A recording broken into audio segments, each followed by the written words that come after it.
নমস্কার, সবাই কেমন আছেন? সেদিন কোথায় গিয়েছিলাম সেই ভিডিওই শেয়ার করব। আর দেখতে থাকেন, ভিডিওটা ভালো লাগবে। গিয়েছিলাম সরিষা খেতে, আর গিয়ে দেখা হলো মেলা। মানে ওখানে সরিষা নাই, সরিষা ফুলের কিছুই নাই। তো গিয়ে কি পরিমাণ একটা ঠক খাইলাম। তো যাই হোক, ঠক খাইছি তো ভালোই হয়েছে, এই যে একটা ভালো মেলা পেলাম। তারপরে এই যে ভাইয়ের বউ, হবু ভাইয়ের বউর সাথে মেলাটা ঘুরলাম। তবে আমার এই কিউটি একটা ছোট বিয়াই আছে, ও বলতেছিল এখানে নাকি সরিষা ক্ষেত আছে।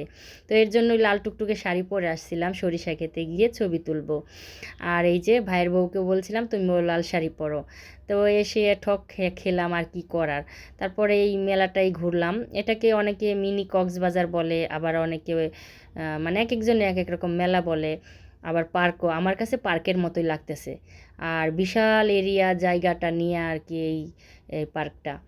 আর সব দিকেই সব কিছু আছে, ভালোই লাগতেছিল, খোলামেলা পরিবেশ। আমি তো সুন্দর মজা করে হাঁটতেছিলাম, ভালো লাগতেছিল আমার হাঁটতে। আর আমরা ওখানে যেতে যেতে সন্ধ্যা লেগে গেছে। তারপরে এই যে বাচ্চাদের খেলার আনন্দ দেওয়ার জন্য অনেক কিছু আছে এখানে। তো আমার কাছে এটা পার্কের মতোই লাগে। আর আপনাদের কাছে কেমন লাগে সেটা কিন্তু কমেন্ট করে বৌদিকে জানাবেন। তারপরে এই যে ভাইয়ের বউর সাথে একটু ভিডিও করলাম, আর অনেক আনন্দ করলাম আমরা সবাই ঘুরে ঘুরে। তো জায়গাটা কিন্তু আসলেও অসাধারণ। এত সুন্দর জায়গা গেলে সবারই মন ভালো হয়ে যাবে। আর এই জায়গাটা তো আরও বেশি সুন্দর, এটার ভিতরে ঢুকতেও কিন্তু টাকা লাগে। তো এই পার্কের মতোই আর কি, সব জায়গায় গেলেই টাকা লাগে। তবে আমরা এটার ভিতরে ঢুকি নাই, ভিতরের লোকটা দেখেন কতটা সুন্দর, এরপরে গেলে আবার যাব। তো এটার পাশে একটা ঝাউবন ছিল, সেটা আমার ভীষণ ভালো লেগেছে। একদম মানে ঝাউবনের মতো লাগছে দেখতে। এই যে মানে পাশ দিয়ে নদী, নদীর পাশে, এটা নদী না পুকুর বুঝলাম না, তো এটার পাশে এই সুন্দর গাছগুলো আমার দারুণ লাগতেছিল। আর পিছনে ওই যে স্পিড বোট থামানো আছে। তো দিনের বেলায় আসলে আরেকদিন স্পিড বোটে আমি চড়বো, এইটাই চিন্তা করছি। তারপরে এই যে হাঁটছিলাম, এখানে মনে হচ্ছিল এয়ারপোর্টের মতো লাগতেছিল। আর দেখেন কত কত বড় জায়গা। তো যাই হোক, অনেক হাঁটাহাঁটি করলাম।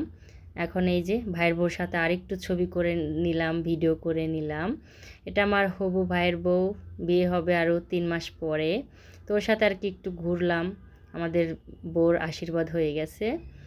তো আমি তো ননাস, ননাস একটু ভাইয়ের বউকে নিয়ে ঘুরলাম আর কি। তো এই জায়গায় আসার পরে এত শীত লাগতেছিল, একদম কনকনে শীত ছিল, মনে হচ্ছিল আইসক্রিমের মতো শীত। তো কি আর করার।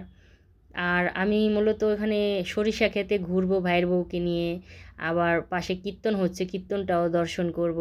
তো দুই কাজেই বের হয়েছে, এই কারণে একটু সাজুগুজু করে আসছিলাম যে একটু ঘুরবো ভাইয়ের বউর সাথে। আর কীর্তনে গেলে তো আর আমি এইভাবে কোনো সময় যাই না, নর্মালভাবেই যাই। তো যাই হোক, অনেকে মনে করতে পারেন কীর্তনে গেছে এত সাজুগুজু করে, আসলে ঘোরার উদ্দেশ্যে আসছিলাম ভাইয়ের বউর সাথে। এই কারণেই একটু লাল লিপস্টিক, লাল শাড়ি পরে আসছিলাম সরিষা খেতে যাওয়ার জন্য। তো সেটা তো হলো না, এই যে গাঁদা ফুল পেলাম। তো গাঁদা ফুলের সাথে একটু ভিডিও ছবি তুলে নিলাম, আর কি করার। আর পাশে যে নৌকাগুলো দুলছিল, এই নৌকাগুলোতে আমি যে ভয় পাই, ভীষণ ভয় পাই। এর আগে একবার উঠছিলাম, অনেক ভয় পাইছি। আমি জীবনে বাঁচা থাকতে আর কখনো এই নৌকায় উঠবো না। তো সবাই চিল্লাচ্ছিল, আর আমি এখানে বসে বসে চিল্লানি শুনলাম আর ভয় পেলাম। তারপরে যে উঠে দাঁড়ালাম। আর এটার পাশে আবার আর একটা নৌকা ছিল, দুই সাইডে দুইটা, আর সবাই চিল্লাচ্ছিল। যারা ভয় পায় না তারা তো চিল্লায় না, তো যারা ভয় পায় তারা চিল্লায়। আর পাশে দেখেন কত সুন্দর গাঁদা ফুল, দারুণ লাগতেছিল। রাতের বেলায় পরিবেশটা আসলে অসাধারণ ছিল, কি আর বলবো। তো দেখেন জায়গাটা একবার যাবেন এখানে ঘুরতে। এই জায়গাটার নাম হচ্ছে mini Cox's Bazar of the Konapara. ঢাকার মধ্যেই, যাবেন ঘুরতে, ভালো লাগবে। পরিবেশটাও দেখেন কতটা সুন্দর। আমাদের তো ঘোরাফেরা শেষ, এখন আমরা চলে যাচ্ছি রেস্টুরেন্টে।